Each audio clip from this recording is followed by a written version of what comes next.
Halo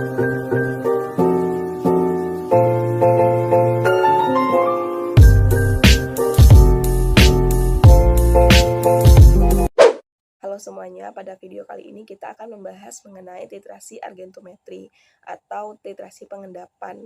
Nah, pada titrasi argentometri ini terdiri dari 3 metode, yaitu metode Volhard, metode Mohr, dan metode Van Jans. Tapi pada video kali ini kita akan lebih membahas mengenai metode Mohr, karena pada praktikum lebih dilakukan praktikum metode Mohr untuk titrasi argentometri ini. Nah, jadi metode Mohr ini titrasi yang dilakukan untuk analit golongan halida.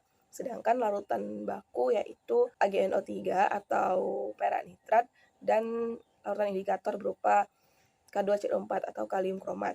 Saat dilakukan titrasi, AgNO3 atau perak nitrat akan bereaksi dengan analit yang kali ini yaitu KCl. Nah, nanti akan membentuk endapan putih. Setelah terbentuk akan terjadi kelebihan Ag atau kelebihan perak, di mana kelebihan perak ini akan bereaksi dengan K2CO4 membentuk AgCrO4. Akan terbentuk endapan merah bata. Nah, endapan merah bata ini merupakan tanda dari titik akhir titrasi. Baiklah, di sini saya akan menjelaskan prosedur kerja dari titrasi argentometri. Yang pertama itu adalah membuat standar sekunder dengan cara melarutkan 16,978 gram AgNO3 dengan aqueous secukupnya.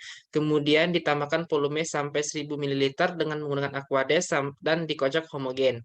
Lalu yang kedua ada pembuatan standar primer dengan cara melarutkan 5,846 gram NaCl dengan aqueous secukupnya. Kemudian dicukupkan volumenya sampai larutan 1000 ml dan dikocok homogen. Untuk pembuatan indikator kalium kromat dengan cara membuat 5 gram kalium kromat dilarutkan di dalam 100 ml aqueous dan dikocok homogen. Lalu kita ke prosedur pembakuan, di mana 10 ml NaCl 0,1 N dalam Erlenmeyer ditambahkan 3 tetes dengan indikator K2CrO4 atau kalium kromat.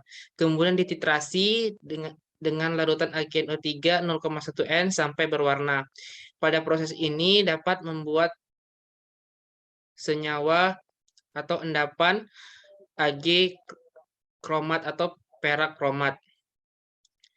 Setelah itu ada penetapan kadar dengan cara sebanyak 500 mg sampel dilarutkan dalam 20 ml aqueous, kemudian ditetesi dengan 3 tetes indikator kalium kromat dan dititrasi dengan larutan AgNO3 0,1 S sampai berwarna merah bata. Baiklah, selanjutnya data hasil pengamatan. Yang pertama itu pembakuan larutan standar AgNO3. Dilakukan 3 kali replikasi untuk mendapatkan hasil yang akurat. Volume pertama sebesar 10,3 ml, volume kedua 13,8 ml, volume ketiga 13 ml. Didapatkan volume rata-rata sebesar 12,4 ml. Kemudian dimasukkan ke rumus pengenceran dan didapatkan nilai konsentrasi normalitasnya sebesar 0,081 normalitas. Setelah itu kita lakukan penetapan kadar KCl. Dilakukan pula 3 kali replikasi. Volume pertama sebesar 10 ml, volume kedua 11,3 ml, volume ketiga 9,4 ml. Didapatkan volume rata-rata sebesar 10,23 ml. Kemudian kita hitung masanya untuk setiap volume. Untuk volume yang pertama, kita menggunakan rumus massa per BM dikali ekuivalen sama dengan volume kali normalitas. Kita substitusikan volume yang pertama ke dalam persamaan, sehingga didapatkan massa untuk sampel sebesar 60,4 mg. Kemudian kita masukkan ke rumus persen kadar, 60,4 mg dibagi 500 mg dikalikan dengan 100% didapatkan nilai sebesar 12,08%. Selanjutnya untuk volume yang kedua didapatkan massa sebesar 68,2 mg. Kemudian didapatkan persen kadar sebesar 13,64%. Kemudian untuk volume yang ketiga didapatkan massa sebesar 56,8 mg. Kemudian persen kadarnya sebesar 11,35%. Untuk reaksinya, pertama itu reaksi pembakuan AgNO3. AgNO3 ditambahkan dengan NaCl akan menghasilkan AgCl yang berwarna putih dan natrium nitrat.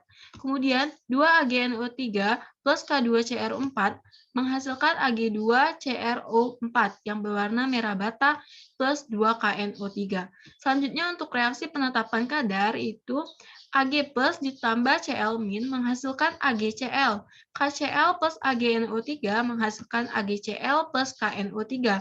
K2CrO4 plus AgNO3 menghasilkan AgCrO4 endapan merah bata plus KNO. Baiklah, sekian presentasi dari kelompok kami. Terima kasih atas perhatiannya. Wabillahi taufiq walhidayah. Wassalamualaikum warahmatullahi wabarakatuh.